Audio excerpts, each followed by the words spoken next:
di gyud may muhukom nila. Bisa pag unsa na sila kapalahubog. Kay kitang tanang tao ra ba prone to sin. Mo judge ta palahubog ikaw unsa man siya sa sala nimo gitago.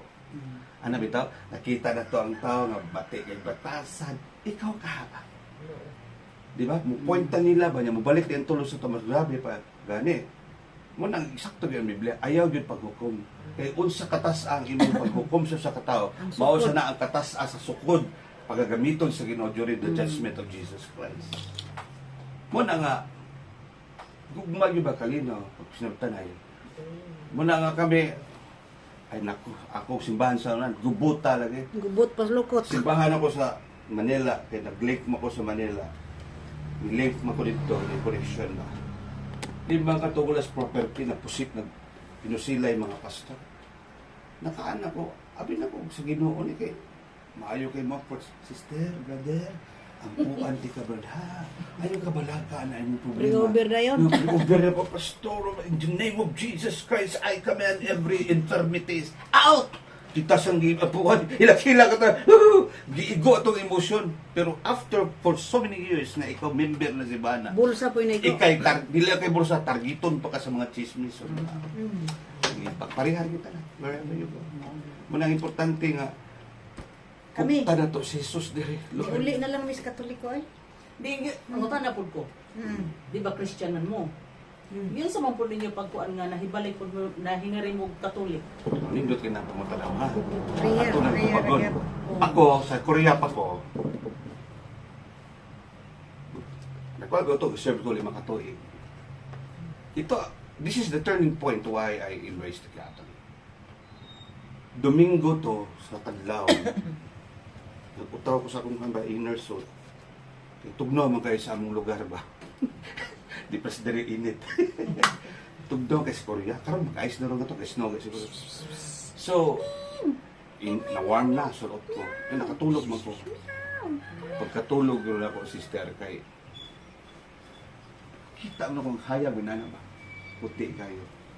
Dintaw-tao dunay na nakita ko. Ang nakita kong naong, wako si Boss Maria, ba ito kay protestante ko, ito idea na. Kung kagwapa aning bayhanaw, ulit tao pa ko. Niya yung mataba ka ng haga, maglublo, sparkle ang light. Pag taon-taon, midako ang hayag. Miyanam siya ka mo. Nag-smile siya sa kuha. Ang sulod niya puti o blue. Wako kibalok yun sa to. Wako kibalok. Maria gito. O, buto nga. Sama to eh. Daw to, Lords. Hilak ko. Kung anong hilak mo ko, pag mata na yun ako, oh Lord, I am a Presbyterian pastor for so many years, and yet, kinsaming bayan na ba? Sige ko hilak. Then I found out na Maria Des, Mama Mary, ay wa may lain ko. Ako mag-search sa Google. Ano siya? Maria Des, so doon ay mensahe. Nga nung mapakita kong Maria, kaysa akong pagkapastor kariya to, di yun may ganahang Maria sa Katoliko. Yes, we believe Mary in the Bible. But because of our hatred sa Roman Catholic, we hate the apparitions of Mary in the Catholic. For us, it is demons. Then, diri sa Biblia, na Maria, tungod niya nang nakita na mo sa Katoliko nga mali, wa na mo giwali si Maria nga nas Biblia. Kay Kristo lang. In the book of Luke, imong makita the life of the Blessed Mother Mary, conception, panganak niya kay Jesus na ayon na diha. So dito nagsugod. Akong gina na kong limon. Tistingan ka na ko nga magtuon ko sa pagtulon ang Katoliko. Kada bitang isulti sa itong mga katigulangan, wala pa kay kakatugkad sa batuoras Katoliko, miguwa na kasakto man na. So, balik akong unahunay ko, magtuon ko basa mga katekism of the Catholic Church. Until such time I found out na ang tanang naa sa katekism of the Catholic Church na mas Biblia, wa man magbangga. Matod sa mga pastor, gabangga. Pero sa ding ibasa na nako mismo, wa man magbangga, nag-complement pa noon. Kaya kami kong mga pastor, naami komentary. Ang akong paboritong komentary si Warren Wiersbe Baptist. Siya mo naganahan ako mabasa ko sa mga komentary. Kung naay komentary nga libro ang protestante, kining Katoliko, ang ilang komentary nga libro, The Catechism of the Catholic Church. it was explained in the Catechism. Kung sa nas Biblia, gi-explain. Klaro na ba kayo? Nga pananglitan. Kanang purgatorio, wa mo ginas Biblia. Kung saan mo pag sagot nga na, kumungutan na ang pastor. Natural kay ang litrang purgatorio is Espanyol. Di ba?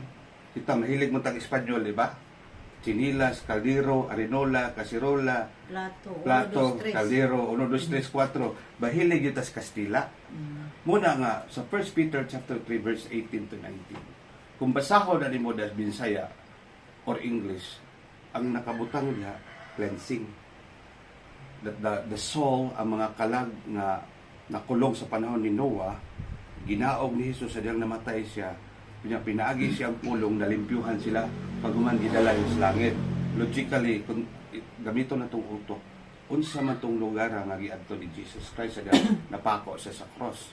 Dili to langit, kaya pa mangidas langit.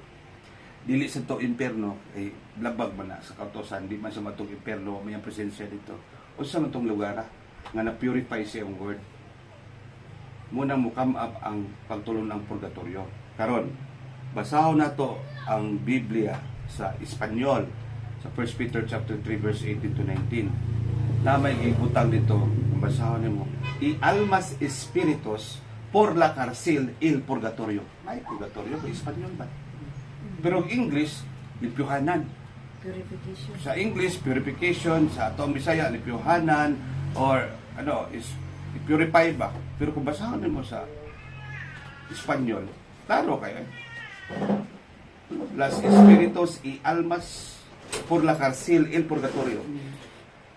Kung basahan na to sa Latin, Hebrew 1.3, ang isulti niya, omnia suae virtutatis purgationem peccator. Naay purgatorio, naa pastor. Kung basahon nimo ang Latin, basahon nimo ang Espanyol. Kung basahon na nimo ang imong King James version, di ka kita. More man gamit sa Baptist King James version. Nya ang kakuyaw naman ang King James version, as what I learned during my theology. Tuon mo ko Lisod ang King James. Lisod nga naman. Ang pangutana dia, diin man ni nagsugod ang King James. Diindikan. Dinggikan. Kaya ang canonization na ba sa libro sa Biblia sa mga Protestante lahi sa Katoliko. Ako atong unang panahon sa theology na mo, naminaw lang ko. Ingo di among pastor, among professor that the